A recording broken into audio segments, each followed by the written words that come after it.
नमस्ते प्राम आप सभी को। बताएंगे मेरी वॉइस क्लियर है, यस से नो? एक बार कंफर्म कराएंगे।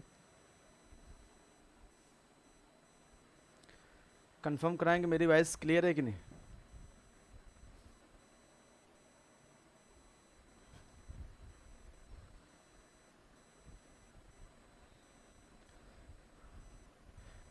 एक बार कंफर्म कराएं मेरी वॉइस क्लियर है।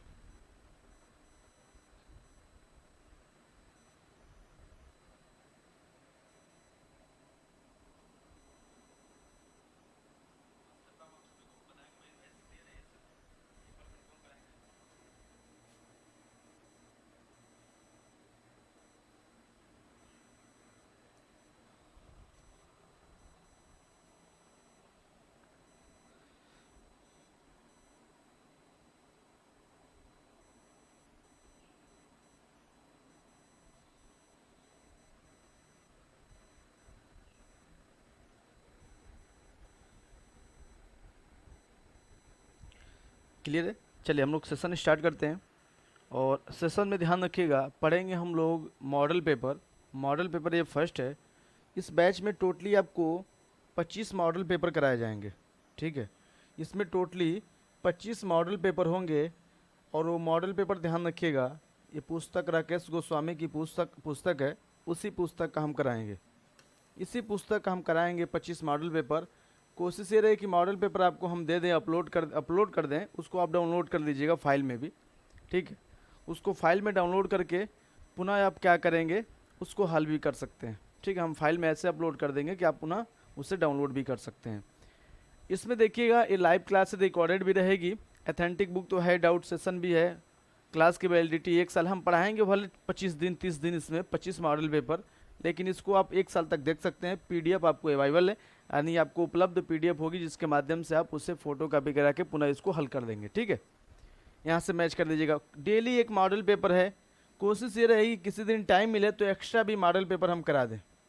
ठीक है, एक्स्ट्रा भी करा देंगे तो आपको मैसेज दे दिया जाएगा, एक्स्ट्रा मॉडल पेपर के लिए सूचित कर दिया जाएगा, जैसे मैसेज आज भी गया है। ठीक है, टोटल 125 क्वेश्चन होंगे। ठीक है, सभी प्रश्न जो क्वेश्चन गलत दिए हैं उसको सही भी कराया गया है इसमें, तो ध्यान रखिएगा। और इसके पीडीएफ के माध्यम से ही हम पढ़ाएंगे, इसकी टाइपिंग हमने नहीं कराया है। इसको हम पढ़ाएंगे तो पीडीएफ के माध्यम से ही पढ़ाएंगे। ठीक है, आइए देखते हैं पहला क्वेश्चन इसका। इसका पहला क्वेश्चन देखेंगे, पहले अभी जूम करेंगे, उसके बाद से आप बताइएगा क्लियर दिख रहा है कि नहीं दिख रहा है।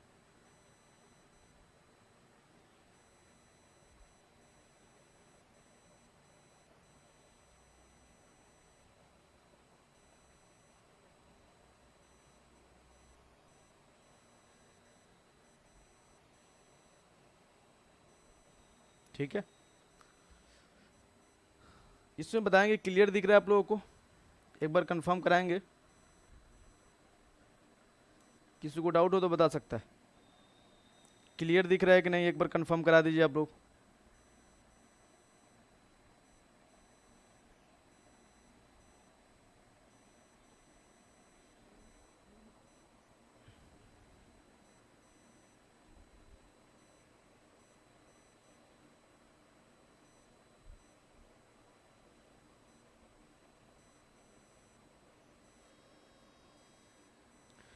एक बार बताइए क्लियर दिख रहा है आप लोगों को।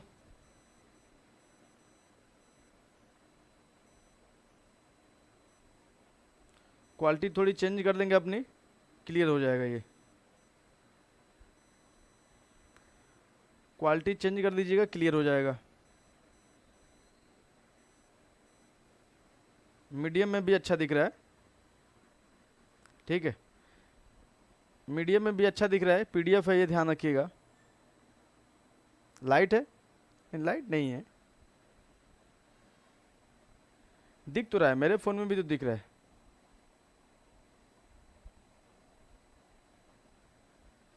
ये नो सर, ये पूरा लिखिए ना, शब्दों में पूरा लिखिए कि क्लियर दिख रहा है।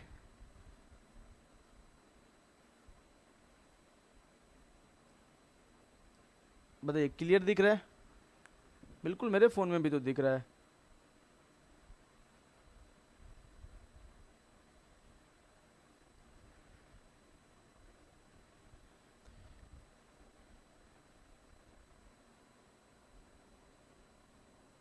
ऑप्शन हल्के हैं, वो तो लिखा हुआ ऑप्शन हल्के, वो तो देख ही जाएगा थोड़ा बहुत तो। मैम अपने वजह से देखिए, एक तरह से क्वालिटी बढ़ा लीजिए अगर हो सके तो, अगर नहीं होगा तो फिर हम इसकी लाइट और कम कर देंगे। अगली बार पीडीएफ बनाएंगे तो इसकी लाइट कम कर देंगे, ठीक है। पढ़ना स्टार्ट करते हैं, अगली बार पीडीएफ बनेगी तो लाइट कम कर देंगे, लेकिन फिर भी दिख रहा है, ध्यान रखिएगा। हो सके तो स्कैनर भी करवा देंगे इसको, स्कैनर हो जाएगा तो और अच्छी बात है। पहला क्वेश्चन देखेंगे, सभी क्वेश्चनों के बारे में पढ़ेंगे और अच्छे से हल करेंगे। दिया किया है कि भारतीय कलाकार एम एफ हुसैन, मकबूल फिदा नहीं, एफ एन सुजा दिया है। एफ एन सुजा की 1955 में बनाई गई वह पेंटिंग जो न्यूयॉर्क में हुई क्रिस्टी नीलामी में 40 लाख डॉलर यानी 26 करोड़ रुपए में 18 सितंबर 2015 को नीलाम हुई थी। यह किसी भारतीय पेंटिंग को मिली सबसे बड़ी कीमत है, यानी भारतीय पेंटिंग को सबसे बड़ी कीमत मिली थी, जिसको किसने बनाया था? तो एफ एन सुजा ने बनाया था। एफ एन सुजा, ध्यान रखिएगा, ये पैक ग्रुप के संस्थापक कलाकार माने जाते हैं। ये क्या माने जाते हैं? तो पैक ग्रुप के संस्थापक कलाकार यानी संस्थापक माने जाते हैं, जिसकी स्थापना 1947 में होती है। और इनका ये चित्र नाम है जिसका है बर्थ। इसी पे इनको 18 सितंबर को, ध्यान रखिएगा, 18 सितंबर को 18 सितंबर को इनको क्रिस्टी नीलामी में, ध्यान रखिएगा, 26 करोड़ रुपये में, 26.40 करोड़ रुपये में कह सकते हैं कि बर्थ नामक चित्र इनकी क्या हुई थी? बिक्री हुई थी, ठीक है।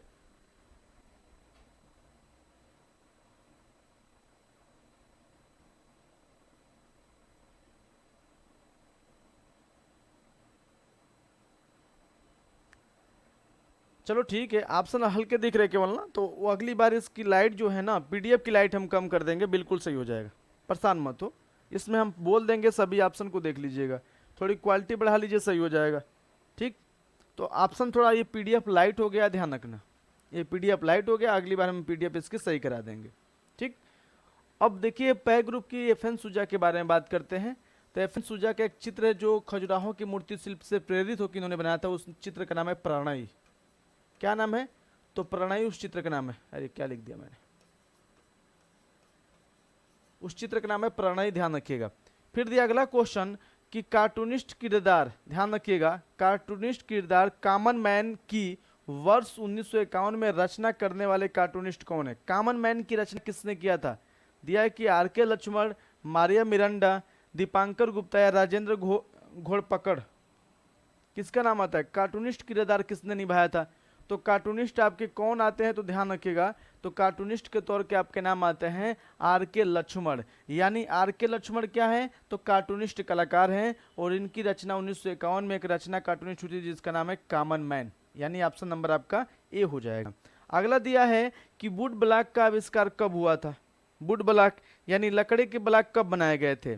तो यहाँ याद रखिएगा, छापा कला की जो शुरुआत होती है पूरे विश्व में, तो छापा कला की शुरुआत होती है सबसे पहले चीन में। भारत में बात करते हैं, भारत में छापा कला की शुरुआत कहाँ पे होती है? तो भारत में छापा कला की शुरुआत होती है प्रागैतिहासिक काल से। कहाँ से होती है? तो प्रागैतिहासिक काल से।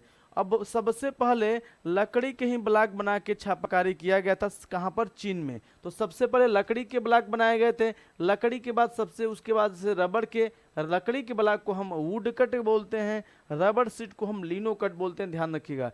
तो सबसे पहले लकड़ी के ब्लॉक कहाँ पे बनाए गए थे? तो चीन में बनाए गए थे। कब? तो वुड ब्लॉक का आविष्कार होता है 1220 ईस्वी में, ठीक। यानी ऑप्शन नंबर आपका हो जाएगा बी। किसका? तो थ्री का बी। अगला दिया है क्वेश्चन नंबर 4 दिया, देखेंगे।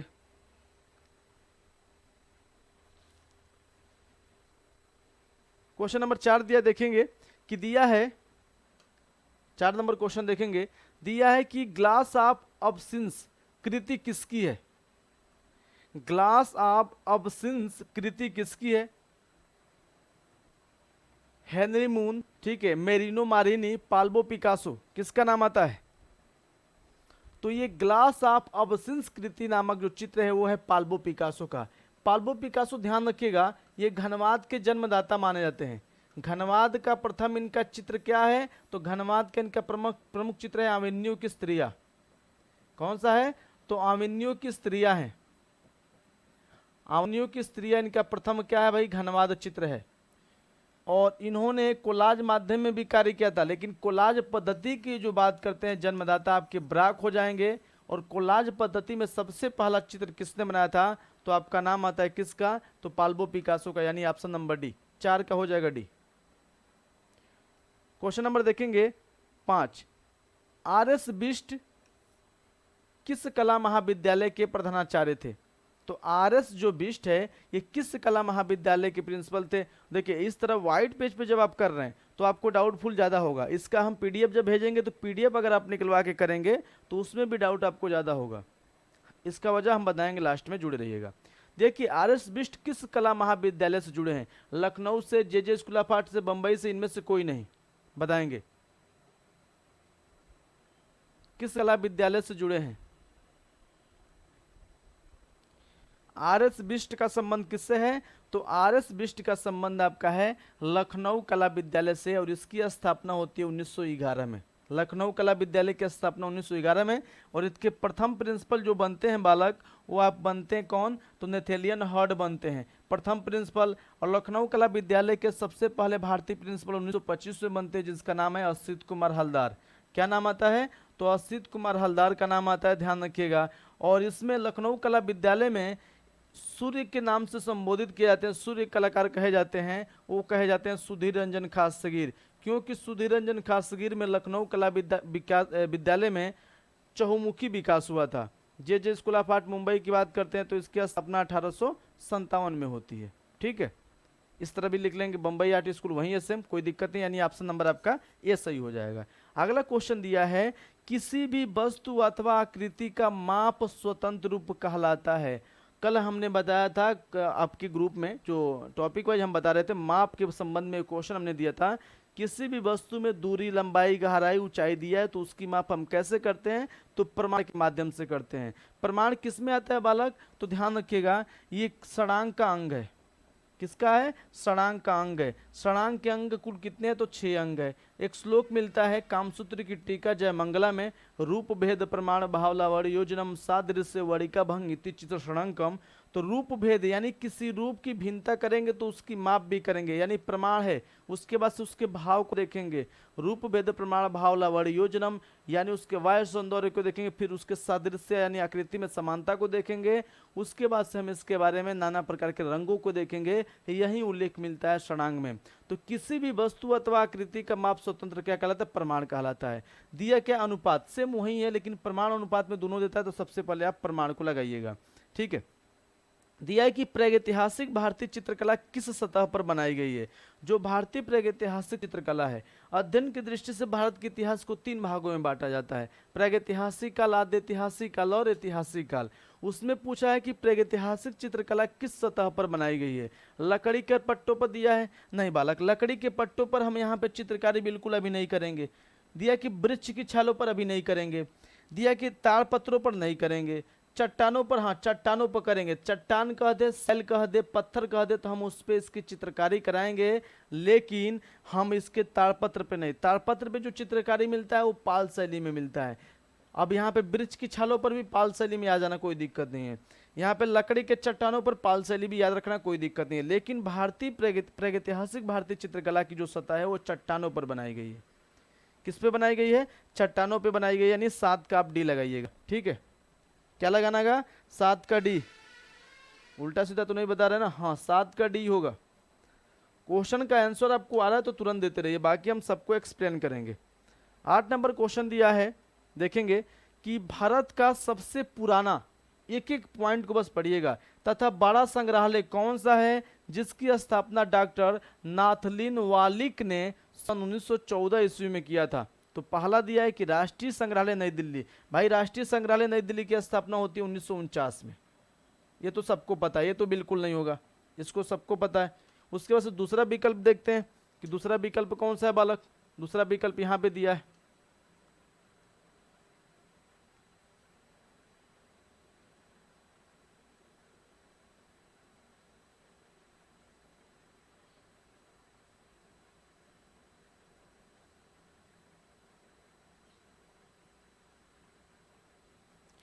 दूसरा विकल्प दिया है इसमें कि भारतीय संग्रहालय कोलकाता, उसके बाद सलारगंज संग्रहालय Hyderabad, prince of Wales museum Mumbai. अब तीनों में देखना है कि 1914 में इसकी स्थापना कब हुई, किसकी हुई थी, बताइए। 1914 में स्थापना किसकी होती है, तो किसकी होती है, तो 1954 में जो स्थापना होती है वो होती है भारतीय संग्रहालय कोलकाता की। कब होती है, तो 1914 में इसकी स्थापना होती है। क्वेश्चन नंबर 9 देखेंगे कि निम्नलिखित में से कौन सा घनवादी कलाकार नहीं है, यानी कौन सा घनवादी कलाकार नहीं है। तो बालक आपको पता है गगनेंद्र नाथ टैगोर हैं, बिल्कुल अच्छी बात है। जहांगीर साहब वाला है, अच्छी बात है। हेमंत मिश्र है, अच्छी बात है। लेकिन एन.एस. बेंद्रे क्या हैं, तो आपके प्रभाववादी कलाकार हैं। कैसे हैं, तो ये प्रभाववादी कलाकार हैं। और एन.एस. बेंद्रे, ध्यान रखिएगा, इनका पूरा नाम है नारायण श्रीधर बेंद्रे। प्रभाववाद को भारत में लाने वाले कौन है, तो आपके बार्थोलोमियो का नाम आता है, ठीक है, नहीं, ग्लेडस्टोन सोलोमन का नाम आता है प्रभाववाद को लाने के लिए। और एन.एस. बेंद्रे ने सबसे पहले प्रभाववाद का प्रयोग करने वाले कलाकार है भारत में। बाकी ये तीनों क्या है, घनवादी कलाकार हैं, गगनेंद्र नाथ टैगोर, जहांगीर साहवावाला और हेमंत मिश्र। 9 का आपका हो जाएगा बी, सॉरी, घनवादी कलाकार नहीं है ना,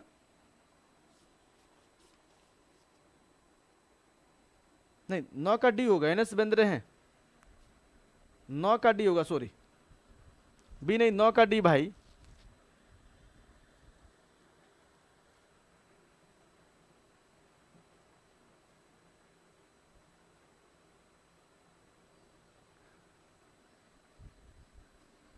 क्या लगा रहे हैं,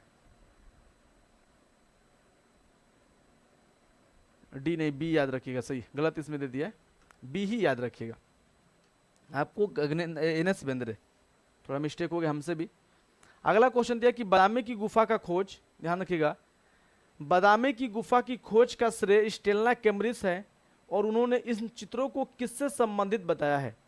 यानी अब इसके खोज में संशय है कि 1935 में खोज हुई है कि 1924 में, ठीक है। तो ध्यान रखिएगा 1935-34 में जब बात आती है तो स्टेला कैम्ब्रिज ने 1935 में बादामी गुफा की खोज किया था। किसने, स्टेला कैम्ब्रिज से। और इसका संबंध किससे बताया है, तो इसका संबंध बताया है शिव विवाह से। और शिव विवाह की घटना को हम क्या बोलते हैं, तो हम कल्याण सुंदरम बोलते हैं, कल्याण सुंदरम बोलते हैं शिव विवाह की घटना को, ठीक है। यानी ऑप्शन नंबर आपका ये हो जाएगा। बाकी बुद्ध से राधा कृष्ण और रागमाला से संबंध नहीं है, बाकी इनका जो संबंध आएगा तो हम बता देंगे। हाँ, बी होगा भाई,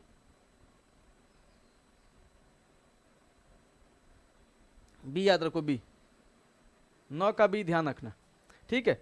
अब देखो 10 नंबर क्वेश्चन दिया है कि कामसूत्र, कल मैंने बताया था कामसूत्र जो 600 से और 200 ईसा पूर्व की रचना है, जिसको वात्स्यायन ने लिखा था। किसने, तो वात्स्यायन ने लिखा था, वात्स्यायन ने लिखा था कामसूत्र को 600 और 200 ईसा पूर्व के मध्य में।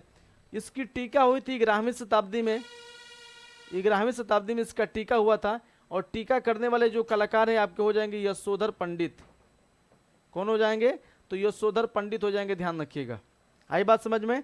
दिया है कि कामसूत्र की जो रचना हुई है 600 से लेकर 200 ईसा पूर्व की रचना है। इसके तीसरे अध्याय में, ध्यान रखिएगा, कामसूत्र के प्रथम अधिकरण के, ये देता है कामसूत्र के प्रथम अधिकरण के तीसरे अध्याय में, अध्याय में 64 कलाओं का उल्लेख मिलता है। कितनी कलाओं का, 64 कलाओं का उल्लेख मिलता है। कितनी कलाओं का, 64 कलाओं का उल्लेख। अब उसी 64 कलाओं में ध्यान रखिएगा, पहले नंबर की कला आपकी हो जाएगी, वो हो जाएगी संगीत, उसके बाद से वाद्य, उसके बाद से नृत्य, और चौथे नंबर की जो कला होगी बालक, आलेख्य कहलाएगी। यही आपकी चित्रकला है, ठीक है। और टोटल इसमें 64 कलाओं का उल्लेख किया गया है, इसको ध्यान रखिएगा। बहुत अच्छे से मैंने आपको बताया, कोई डाउट होगा तो तुरंत बता दीजिए कि हमको ये डाउट हो रहा है इसमें। क्वेश्चन नंबर 11 में ये फैक्ट बताने का मतलब कि दिमाग में अगर थोड़ा भी जाता है तो आपको इन फ्यूचर में वो काम आएगा। क्वेश्चन नंबर दिया है 12 क्या दिया है कि अजंता की गुफा संख्या 1 का निर्माण काल क्या है। 1 का निर्माण काल पूछ रहा है। अजंता की गुफाओं में टोटली 30 गुफा हैं, कभी कभी 29 विकल्प देता है, तो 29 जब 30 रहेगा तो 29 लगाइएगा। दो प्रकार की यहाँ पे गुफाएं हैं, एक आपकी चैत्य गुफा है, एक आपकी बिहार गुफा है। चैत्य यानी पूजा गृह है और बिहार का मतलब रहने का स्थान है। अजंता की गुफा संख्या 1 का जो निर्माण है वो है आपकी 7वीं शताब्दी। कौन सा है? 7वीं शताब्दी, ध्यान रखिएगा। और सबसे अलंकृत ये आपकी गुफा मानी जाती है, नवीनतम गुफा भी है और अलंकृत गुफा मानी जाती है, गुफा संख्या 1। और अजंता में ध्यान रखिएगा केवल एक धर्म से चित्रकारी मिलती है, वो आपका कौन सा है? तो आपका बौद्ध धर्म है। कौन सा बालक? तो आपका बौद्ध धर्म है। टोटली यहाँ पे 30 गुफाएं हैं, 5 चैत्य है और बाकी बिहार गुफाएं हैं, ध्यान रखना है। फिर दिया है कि पोथी चित्रण का प्रारंभ किस शैली में हुआ है? तो ये तो मैंने बहुत बार एक्सप्लेन किया है। पोथी चित्रण की बात करते हैं तो भारतीय चित्रकला बंगाल शैली का मेरी वीडियो देख लीजिएगा, फेसबुक पे भी अपलोड है और यूट्यूब पे भी अपलोड है, और आपकी इस एप्लीकेशन के डेमो क्लास के तौर पे भी उपलब्ध है। तो उसमें मैंने बहुत अच्छे से बताया था। पोथी चित्र, ध्यान रखिएगा, पोथी चित्रों की शुरुआत, ठीक है, या लघु चित्रों की शुरुआत या ताड़पत्र कह दे, ठीक है, इसकी शुरुआत जो होती है बालक को होती है पाल शैली से। पाल शैली को किस में रखते हैं? तो ये पाल शैली मध्यकाल की शैली है। किसकी है? तो मध्यकाल की शैली है, और मध्यकाल को भी 2 भागों में बांटा गया था। तो ये पूर्व मध्यकाल की शैली है, पूर्व मध्यकाल की शैली है, ध्यान रखिएगा। ये बौद्ध धर्म के संप्रदाय से बौद्ध धर्म से संबंधित है। और एक प्रश्न पूछा था कि कौन सा ऐसा वंश था, अंतिम वंश था जो बौद्ध धर्म को संरक्षण दिया था? तो पाल वंश का नाम आता है। इसका आंसर हो जाएगा पाल शैली। जैन शैली, ध्यान रखिए, सबसे पहले कागज के इसमें प्रयोग होता है विशेष तौर से 14वीं शताब्दी में, ये भी ध्यान रखिएगा। उसके बाद से मुगल शैली है, मुगल शैली पढ़ाया जाएगा आपको। उसके बाद से राजपूत शैली भी बताया जाएगा, ठीक है। फिर बात आती है बालक, क्वेश्चन नंबर 14 देखेंगे कि महाराष्ट्र में स्थित अजंता में कुल कितनी गुफाएं हैं? ऑप्शन पे डिपेंड करता है। देखो ऑप्शन बस देख लो, 7 दिया है, 21 दिया है, 32 दिया, 9 दिया है। अभी हमने बताया था कि 30 दे दे और 29 दे दे, तो सबसे पहले 30 लगाइए। 30 विकल्प है, नहीं है तो 29 को लगा दीजिएगा, यानी 29 यानी सी। अगला देखेंगे कि भारत के किस संग्रहालय में एब्जिटियन दिया है कि मम्मी सुरक्षित है? क्वेश्चन नंबर 15 का बताएंगे, एब्जिटियन मम्मी किसमें सुरक्षित है? तो उसी संग्रहालय में है जिस संग्रहालय की स्थापना 1914 में होती है, यानी भारतीय संग्रहालय कोलकाता 1914 में इसकी स्थापना होती है, वहीं पे सुरक्षित है। लिख लीजिएगा, एब्जिटियन मम्मी कहाँ पे सुरक्षित है? तो सुरक्षित है भारतीय संग्रहालय कोलकाता में। अगला क्वेश्चन देखेंगे, अगला क्वेश्चन क्या दिया है? दिया है कि कौन सा कलाकार, दिया क्या है कि कौन सा कलाकार लाहौर स्कूल ऑफ आर्ट से संबंध रखता है? लाहौर कला विद्यालय, अंग्रेजों द्वारा 4 कला विद्यालय की स्थापना हुई थी 1850 में, 1854 में, 1857 में, 1875 में, ठीक है, मद्रास में, ठीक है, कोलकाता में, मुंबई में और लाहौर में। तो कह रहा है कि कौन सा कलाकार है लाहौर स्कूल ऑफ आर्ट से संबंध है? देवी प्रसाद चौधरी नहीं, ये मद्रास कला विद्यालय से संबंध इनका है। 1929 में मद्रास कला विद्यालय के प्रिंसिपल बनते हैं, जिसकी स्थापना 1850 में होती है। नंदलाल बोस का संबंध कहाँ से है? तो इनका संबंध है शांति निकेतन से। शांति निकेतन के कलाकार कहे जाते हैं। शांति निकेतन में इनको मास्टर मोसाई, बाबू मोसाई कहा गया था, ठीक है। बाकी इनको शिव सिद्ध कलाकार अवनी बाबू इनके गुरु ने कहा था। शारदाचरण उकील का संबंध किससे है? तो शारदा उकील इनका दिल्ली से संबंध है, और दिल्ली में वो स्कूल कला विद्यालय की स्थापना इन्होंने, दोनों भाइयों ने किया था 1926 में। इसको ध्यान रखना है। फिर बात आती है कि समरेंद्रनाथ गुप्त, हाँ, इनका संबंध किससे है? तो इनका संबंध है लाहौर स्कूल ऑफ आर्ट से, यानी आपका हो जाएगा 16 का सी। किसी को दिक्कत हो तो बताएगा 16 में, चाहे अब तक कोई दिक्कत हो तो बता सकता है।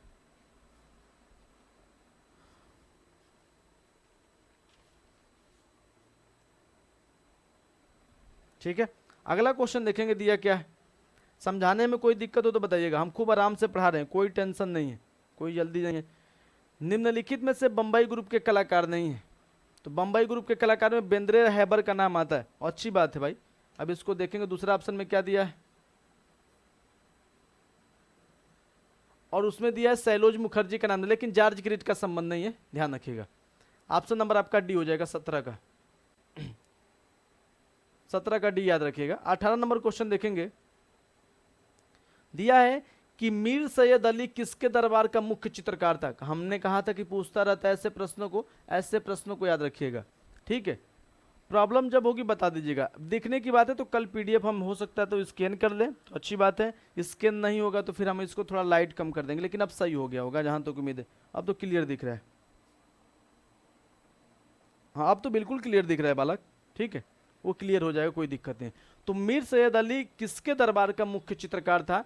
दिया है कि जहांगीर, अकबर, शाहजहां और हुमायूं, बताएंगे। तो मीर सैयद अली, ध्यान रखिएगा, अब तो ये आता है हुमायूं के शासनकाल में। हुमायूं ने ही तो लेके आया था मीर सैयद अली अब्दुल समद सिराजी को, तो हुमायूं ने ही लेकर आया। लेकिन पूछा है किसके दरबार का मुख्य चित्रकार था, तो अकबर का नाम आता है, ठीक है। हुमायूं के समय मुगल शैली की नींव पड़ती है, मुगल चित्रकला की शुरुआत होती है, ये ध्यान रखना है। अकबर के शासनकाल में चित्रकला का कला का स्वर्ण काल है, सभी चित्रों की शुरुआत होती है, पाश्चात्य प्रभाव की शुरुआत होती है, ये ध्यान रखिएगा। कला के स्वर्ण काल में सबसे पहले हमको याद रखना है गुप्त को, गुप्त वंश को, उसके बाद से मुगल को, मुगल में भी आपको अकबर को याद रखना है। अगला देश शेखर गुरेरा एक नामचीन है, किस नाम से इनको प्रसिद्ध माना गया है? तो शेखर गुरेरा आपके नाम है कार्टूनिस्ट, यानी ऑप्शन नंबर आपका यही हो जाएगा, ठीक है। अगला क्वेश्चन दिया है कि यूनेस्को द्वारा संरक्षित स्मारकों के लिए चयनित कंदरिया महादेव मंदिर कहाँ पर है? तो कंदरिया महादेव मंदिर, ध्यान, खजुराहो प्रांगण का सबसे मुख्य मंदिर, चंदेल वंशों द्वारा बनाया गया सबसे सबसे बेहतरीन मंदिर का नाम आता है कंदरिया महादेव मंदिर का। तो कहाँ पर स्थित है बालक? तो दिया शीतलवासल, बिल्कुल नहीं, तो आपकी गुफा है, इससे कोई मतलब नहीं है। सिगिरिया भी आपकी गुफा है। शीतलवासल है तमिलनाडु में, कृष्णा नदी के किनारे। सिगिरिया है आपका कहाँ पे? तो जयवर्धना कोटी से 165 किलोमीटर दूर पे है ये। जयवर्धना कोटी श्रीलंका की राजधानी है, वहाँ से इसकी दूरी 165 किलोमीटर है। सिगिरिया गुफा की बौद्ध धर्म से संबंधित है। इसको हम कला की त्रिवेणी भी कहते हैं। कला की त्रिवेणी में अजंता का नाम आता है और सिगिरिया का भी आता है।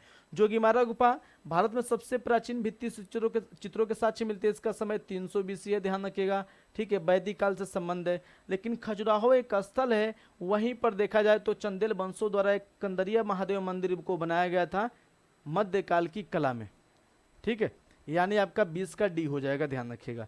दिया है कि 1954 में पद्म विभूषण से सम्मानित प्रथम चित्रकार है। बता दो कितनी बार हमने इसको बताया है?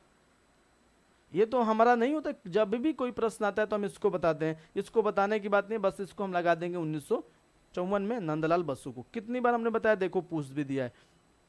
यहाँ पे दिया है कि ईरानी शैली की एक विशेषता क्या है? तो पृष्ठभूमि, रंग योजना, आकृति, रेखाएं। ईरानी शैली की एक सबसे महत्वपूर्ण विशेषता है वो रेखाओं पे विशेष बल दिए थे। अब वहीं से चित्रकार जब सीख के आते हैं तो कहा जाता है कि यहाँ पे सशक्त रेखांकन किए थे, यानी रेखाओं पे विशेष बल देने का कार्य ईरानी शैली की एक प्रमुख विशेषता मानी जाती है। यानी 22 का लगाएंगे क्या? डी। 22 का क्या लगाएंगे? डी। अगला क्वेश्चन देखेंगे, क्वेश्चन नंबर 23 देख लेंगे। देखिए 23 में इनमें से असंबद्ध कौन सा है? बाघ गुफा, अजंता गुफा, शीतलवासल और बादामी गुफा। तो ध्यान रखिएगा, ये सभी गुफाएं एक अलग काल को दर्शाती है, लेकिन इसकी काल में बात करते हैं तो चित्रों की परिपाटी घट रही थी, चित्रों का क्रम घट रहा था, भित्ति चित्रकला पतन पे आ रही थी। तो सबसे भिन्न आपको मिल रहा है ये नवीनतम के तौर पे है, और बाकी क्या है बालक? ये आपकी प्राचीनतम के तौर पे है। बाघ, अजंता और बादामी तीनों का अलग रूप है, और एक इसका शीतलवासल का अलग है। यानी ऑप्शन नंबर आप ए कर देंगे, option number C. Question number दिया है 24, वह कलाकार जो कलकत्ता ग्रुप में शामिल नहीं था। कलकत्ता ग्रुप की स्थापना होती है 1943 में, ग्रुप 43 के नाम से भी जानते हैं। सबसे पहले याद रखना है कि इसके संस्थापक कौन है? तो पहले विकल्प में आपको प्रदोष दास गुप्ता का नाम दे दे तो अच्छी बात है। प्रदोष दास गुप्ता इसके मिल जाए, ऑप्शन में ना मिले तो निरोध मजूमदार दूसरे पे, निरोध मजूमदार को याद रखिएगा, मजूमदार को। अगर ये भी विकल्प न मिलते हैं तो तीसरे नंबर पर आपको परितोष सेन को याद रखिएगा, परितोष सेन, ठीक है, इनको भी याद रखिएगा। ये तीन आपके हैं, तो तीनों तो है ना। अब देख लेते हैं, निरोध मजूमदार है, ठीक है, रथिन मिश्रा का भी संबंध है, गोपाल घोष का भी है, लेकिन मकबूल फिदा हुसैन का संबंध किससे है? तो PAG ग्रुप से है, यानी पै ग्रुप से। इसकी स्थापना होती है 1947 में मुंबई में, ठीक है। ऑप्शन कट कर लो, सीख जाओगे, अच्छे से याद कर लोगे, याद हो जाएगा, यानी 24 का हो जाएगा डी। अगला क्वेश्चन दिया है, अब देखेंगे इसमें, हाँ, दिया है कि सैयद हैदर राजा हैं कैसे कलाकार हैं। तो सैयद हैदर राजा पै ग्रुप के कलाकार हैं, ध्यान रखिएगा। इसकी स्थापना होती 1947 में। पै ग्रुप में शुरुआती दौर में ये दृश्य चित्रण किए थे, दृश्य चित्रण किए थे। दृश्य चित्रण में ध्यान रखिएगा, सबसे पहले जो इसका क्रम होता है व्यू फाइंडिंग होता है। सबसे पहले हम व्यू को खोजेंगे, उसके बाद से हम टेप का प्रयोग करेंगे चित्रों को अस्थायी करने के लिए, फिर रेखांकन करेंगे, फिर रंगांकन करेंगे। कल मैंने बताया था आपको ग्रुपों में। तो दृश्य चित्रकार थे ये शुरुआती दौर में। लेकिन इनकी प्रमुख जो कलाकृतियां हैं, इनका यहाँ प्रमुख रूप दिखाई देता है वो इनकी चित्रकारी में तो अमूर्त रूप दिखाई देता है। तो ध्यान रखिएगा, तो सैयद हैदर राजा क्या थे, तो आपके अमूर्त चित्रकार थे, यानी ऑप्शन नंबर डी 25 का ऑप्शन नंबर डी याद रखिएगा।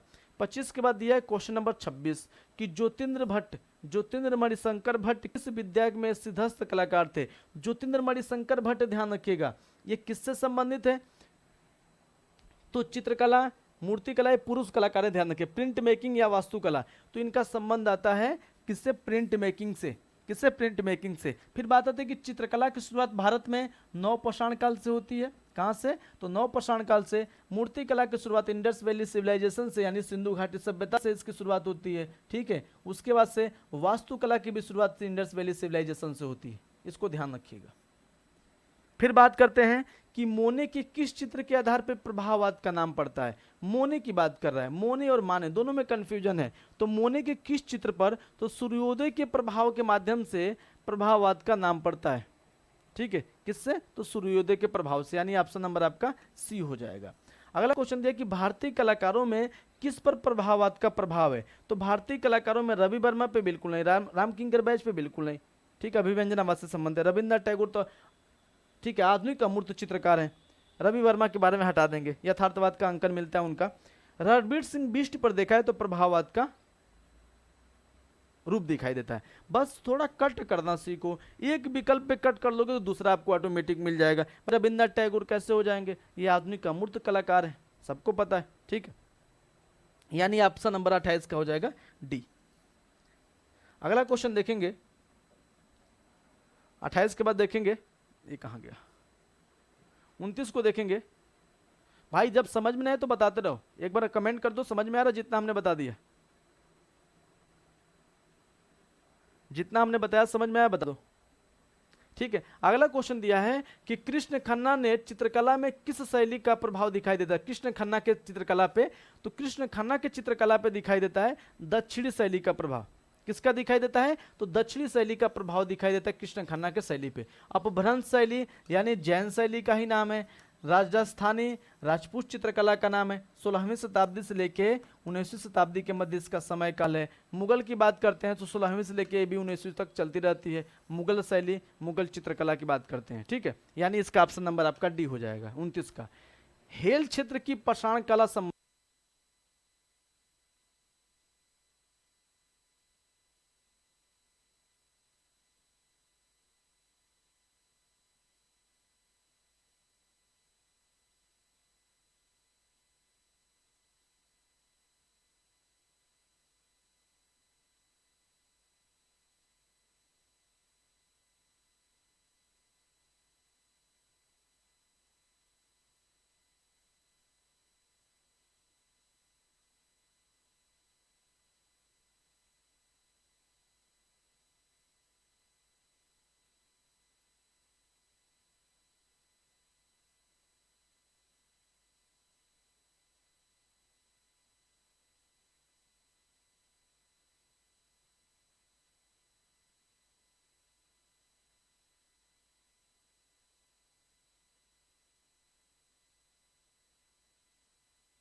अब बताओ, जा रही है आवाज?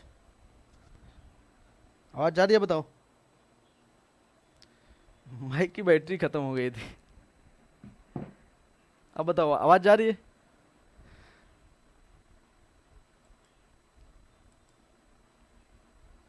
हाँ, वॉइस नहीं आ रही, ठीक है भाई, माइक की बैटरी खत्म हो गई थी। हमको पता नहीं चला। अब बताओ, ठीक है वॉइस? कंफर्म करा दो इस बार।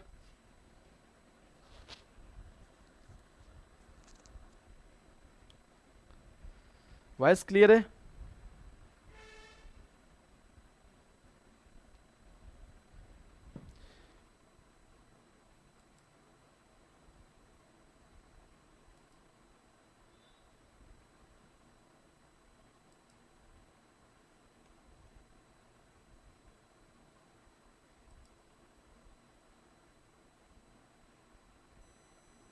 ठीक है, हाँ रिपीट कर देते हैं, कोई दिक्कत नहीं, रिपीट कर देते हैं।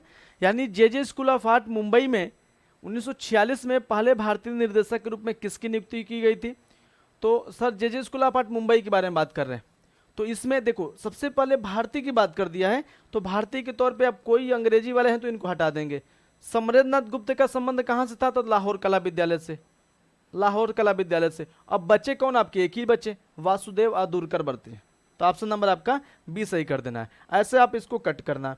दिया है कि किस काल में आंतरिक एवं बाह्य सज्जा एक साथ करने का विचार किया गया था? आंतरिक एवं बाह्य सज्जा एक साथ करने का विचार कब किया गया था? आधुनिक काल में, बिल्कुल हटा देंगे।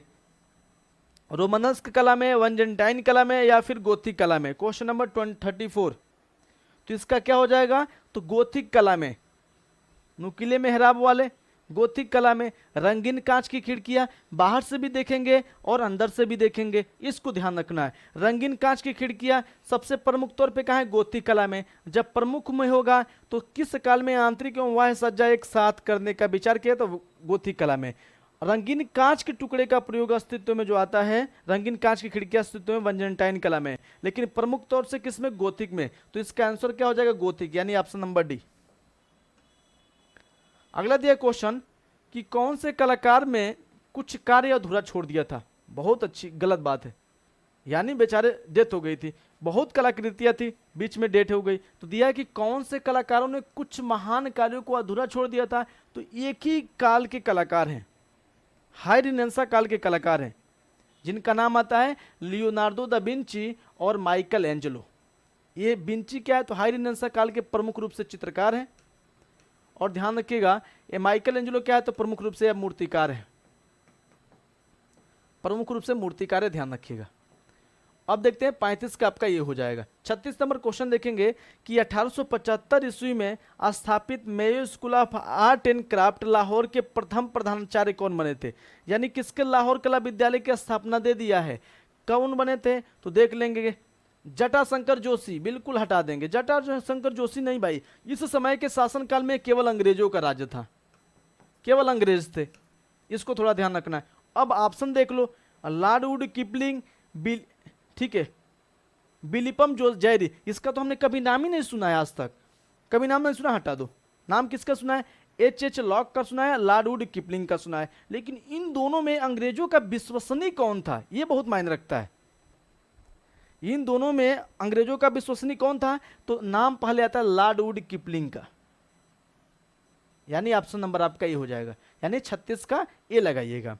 क्वेश्चन नंबर 37 दिया है, देख लेंगे, ऑप्शन दूसरे पेज पे है कि किस कला संस्थान को कला का तीर्थ स्थल कहा जाता है? किसको, यानी किस कला संस्थान को हम कला का तीर्थ स्थल बोलते हैं? ऑप्शन यहां पे दिया है। तीर्थ स्थल के नाम से हम किसको जानते हैं? देख लीजिएगा, बताइए। दिया तीर्थ स्थल के नाम से किसको जानते हैं? Lalit Kala Dirgha Nai Delhi, Chitralaya gallery art Trivandrum, Jehangir art gallery Mumbai, Kala Bhavan Shanti Niketan. तो ललित कला अकादमी को हम चित्र लिए क्या है लिए बोलेंगे? क्यों बोलेंगे भाई? बोलेंगे इसको? इसको नहीं बोलेंगे। चित्रालय गैलरी त्रिवेंद्रम भाई रखेंगे तो नहीं बोलेंगे, हम रखने के लिए क्यों बोलेंगे उसको? जो भी अगर संग्रहालय उसको हटा देंगे, जितने भी संग्रहालय उसको हटा दीजिएगा, कला भवन शांति निकेतन को याद रखिएगा बस। ऑप्शन नंबर आपका डी, इसकी स्थापना 1901 में और कला भवन की स्थापना 1919 में, और विश्व भारती विश्वविद्यालय की स्थापना 1921 में। 3 यहाँ पे है। दिया है कि दूरदर्शन द्वारा प्रायोजित प्रथम धारावाहिक कौन सा था। यही तो बिगाड़ दिया लोगों को, धारावाहिक निकाल के। देख लो इसी की वजह से दूरदर्शन में आज कितने धारावाहिक आ रहे हैं। तो 38 क्वेश्चन का बताएंगे। तो 38 नंबर क्वेश्चन का हो जाएगा कि दूरदर्शन द्वारा प्रायोजित प्रथम धारावाहिक कौन सा था, वो था हम लोग, यानी ऑप्शन नंबर आपका ये हो जाएगा। डीवीडी का पूरा नाम क्या है? डीवीडी अभी कुछ समय पहले आपका आता था वीसीआर, वीसीआर आता था, फिर डीवीडी आ गया। लोग घरों में इसको एक कैसेट लाते थे, देखते थे मूवी वगैरह, ठीक है। तो दिया है कि इसका पूरा नाम क्या है, तो दिया देख लीजिए। सबसे पहले तो डिजिटल होगा, अब जिसमें डिजिटल है उसको रख लो, तो इसमें डिमांड डेज को हटा दो, 39 को ऐसे हटा दो, ठीक है, डिजिटल होगा। अब फिर बात आती है कि डिजिटल होगा तो कैसे, डिजिटल होलोलेटिक डिस्क दिया है कि नहीं, डिजिटल वायलेबल डिस्क दिया नहीं, डिजिटल वर्सटाइल डिस्क दिया। हाँ, जिसके तौर पे ध्यान रखिएगा इसमें दोनों को मैच कराया है, दोनों को बस इसमें हट किया है। तो लेकिन डिजिटल वर्सटाइल डिस्क जो होता है इसका क्या पूरा नाम होता है, डीवीडी का, यानी ऑप्शन नंबर आप डी याद रखिएगा। फिर दिया है कि ललित कलाओं में कौन सा तत्व समान रूप से प्रयुक्त होता है, यानी विद्यमान होता है सभी कलाओं में। तो ललित कलाओं में होता है आपका लय, सभी कलाओं में आपका लय होता है ललित कलाओं में। 40 के बाद देखेंगे क्वेश्चन नंबर 41।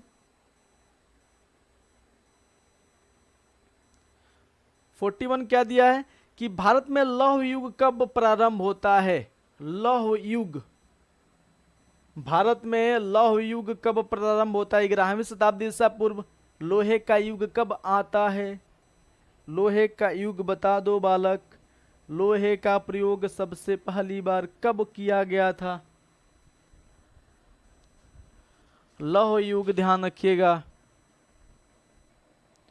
तो लौह युग जो देखने का साक्ष्य हमको मिलता है, ठीक है, इसको ध्यान रखना है। लोहे का साक्ष्य मिलता है, अब काल में 2 भागों में बांटते हैं। थोड़ा सा अपवाद याद रखिएगा। अपवाद के तौर पे जो वैदिक काल को बांटते हैं, एक पूर्व वैदिक काल, एक उत्तर वैदिक काल। तो उत्तर वैदिक काल का समय लोहे के साक्ष्यों से कभी हमको 1200 ईसा पूर्व मिलता है, तो हम 1200 लगा देंगे, ठीक है।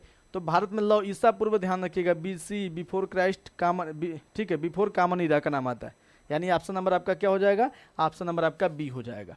फिर दिया कि तारपीन के तेल का प्रयोग ऑयल पेंटिंग में किया जाता है, किसके रूप में, तो रंग को पतला करने के लिए, बाइंडर के रूप में। बाइंडर के रूप में बिल्कुल नहीं करेंगे।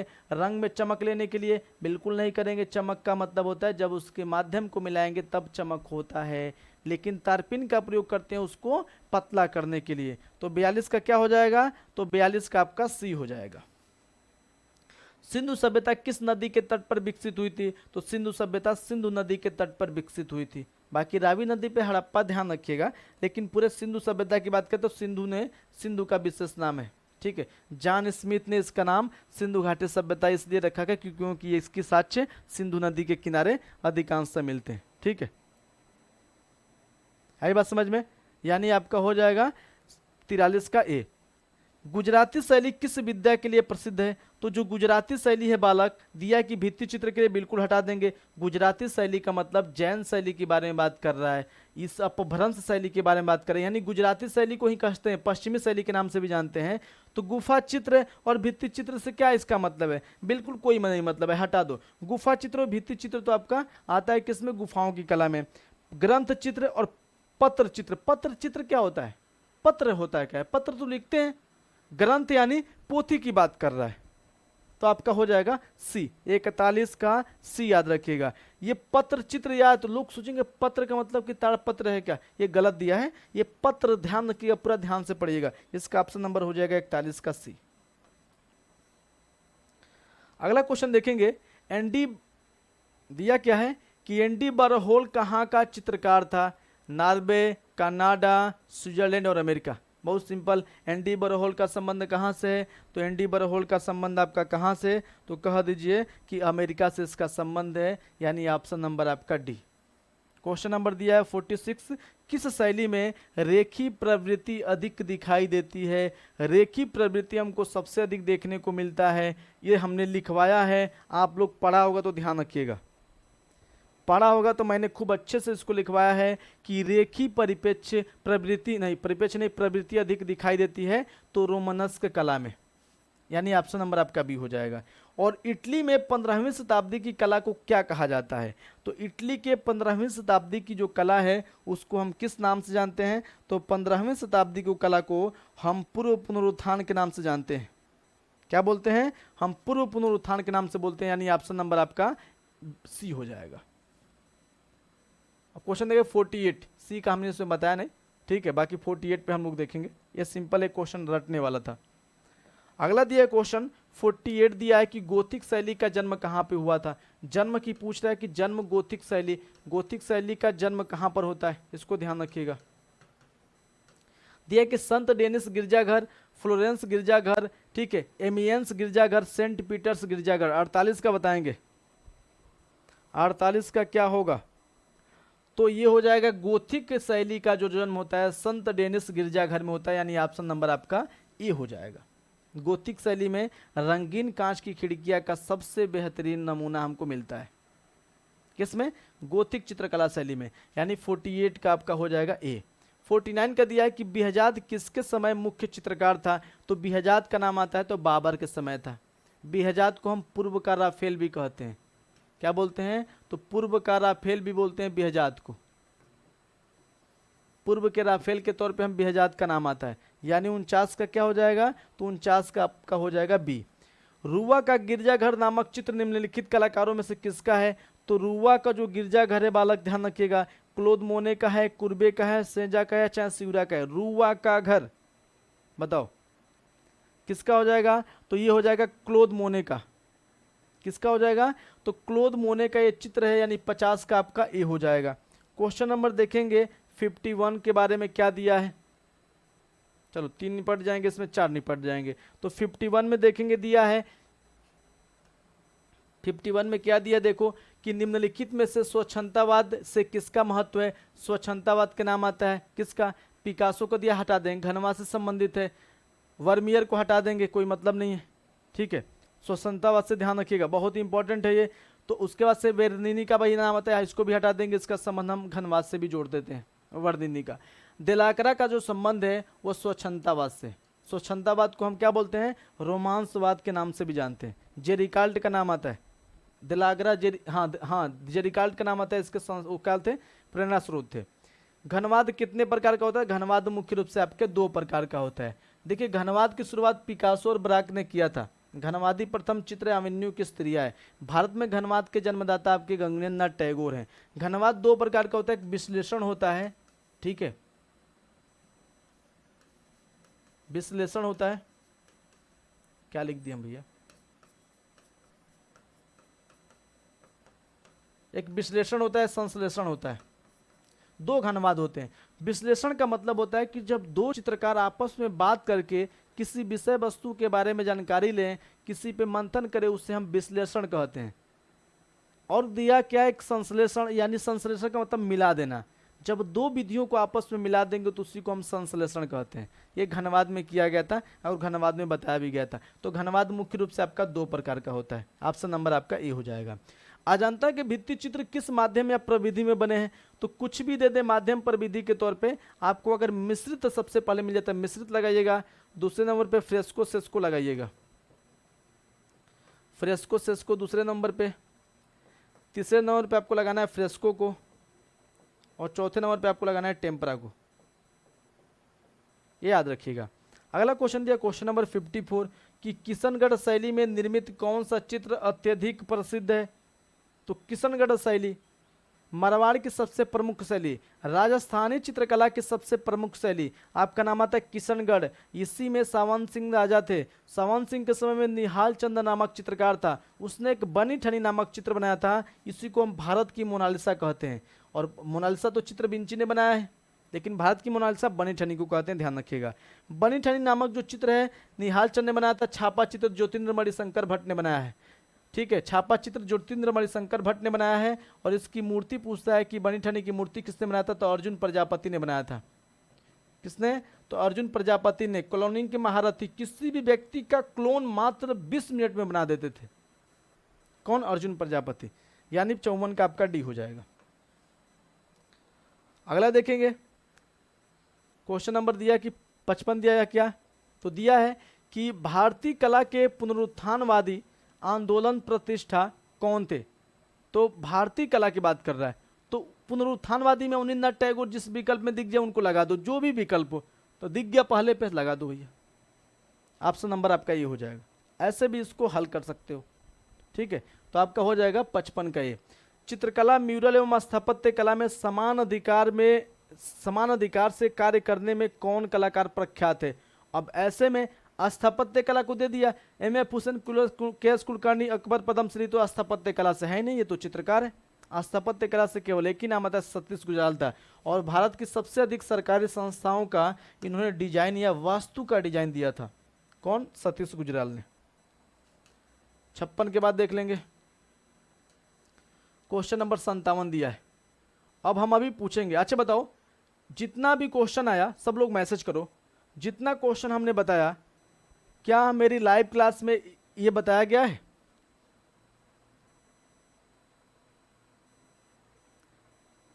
अमूर्त माना है बालक, सैयद हैदर राजा के संपर्क में अमूर्त माना है, कहीं भी पूछ लीजिएगा। उसी संस्था में मत पूछिएगा जो संस्था वन लाइनर पढ़ाती हो, उस संस्था में पूछिएगा जो संस्था बिल्कुल विधिवत पढ़ाती हो। S.K. शुक्ला जी, S.M. शुक्ला जी,